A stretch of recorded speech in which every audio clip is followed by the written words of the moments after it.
Most people are not going to take initiative. That doesn't make them bad people. It just means they're probably not going to be the reason your company scales from a leadership perspective. But it doesn't mean that they don't have value. And so what we don't want to do is lose the 90% simply because they don't take initiative. We just have to solve for it. Today, we're going to be talking about solving for a lack of initiative in your organization. If you lead any type of team, you lead a church, you lead a company, you lead a business, any type of team at all, what we all want is a whole bunch of people in our business to take initiative. We want that. We want people that go above and beyond. We want people that go and find the solution all on their own. They find the resources, they find the knowledge, the skill set. They figure out a way to get the job done regardless of your involvement. That's what we all want.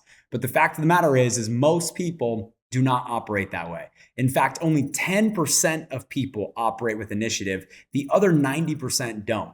If you look into statistics, I just want to read some things to you, okay? It says only 10% of people consistently take initiative without being told. They solve problems proactively without your involvement.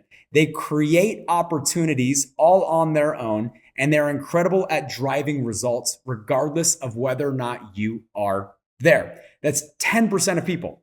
60% of people perform well when given direction, but are primarily reactive rather than proactive, meaning they need to be given direction. And if something happens that's outside of the normal scope, they are reactive, they're not proactive, they don't know what to do. So once again, it requires your involvement. And then we have the bottom 30% require frequent supervision, they avoid taking ownership, and they wait for instructions. So when you look at these statistics, it says that 10% of people are going to go above and beyond. 10% of people are going to go figure it out. 10% of people really don't need your involvement because they're a problem solver. 90% of people are not that way. 90% of people do not operate with that level of diligence. 90% of people, they don't have that within them. And it doesn't mean they're bad people. It doesn't mean they're evil people. It doesn't mean that they're not valuable people. It just means they're not the type of person that's going to go figure it out all on their own.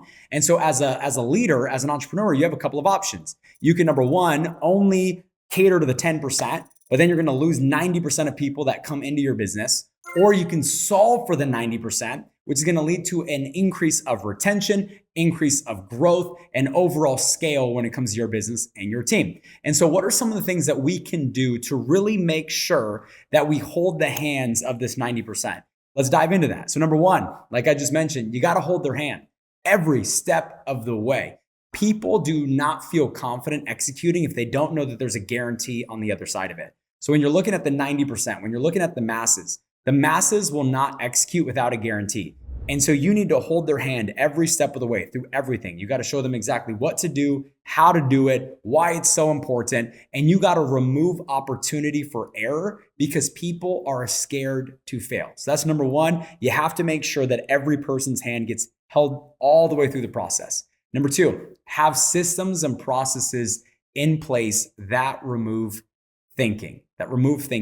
When people have to think about what to do, they slow down, they begin to doubt themselves, and what happens is a lack of performance in your business. Wherever there's a lack of execution, there's a lack of performance. Wherever there's a lack of execution, there's a lack of results. And so if people are constantly stopping and slowing down because they're afraid to make a mistake, they don't know what to do, or they lack clarity, this is going to kill the growth of your organization. So as a leader, you got to be thinking to yourself, right? How do I create systems, processes, SOPs? How do I create infrastructure where no matter what, our people always know what to do, when to do it, and how to do it? And then last but not least, who do I need to hire?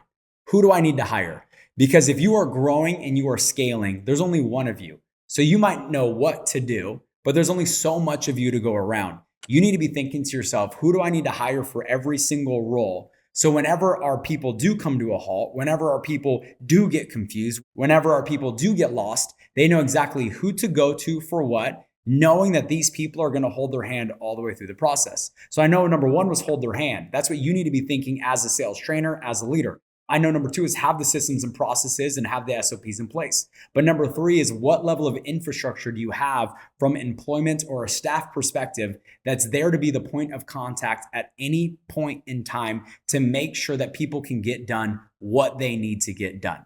I see so many people that are afraid to invest in this area. And it's the number one reason that they don't grow. It's the number one reason that they don't scale.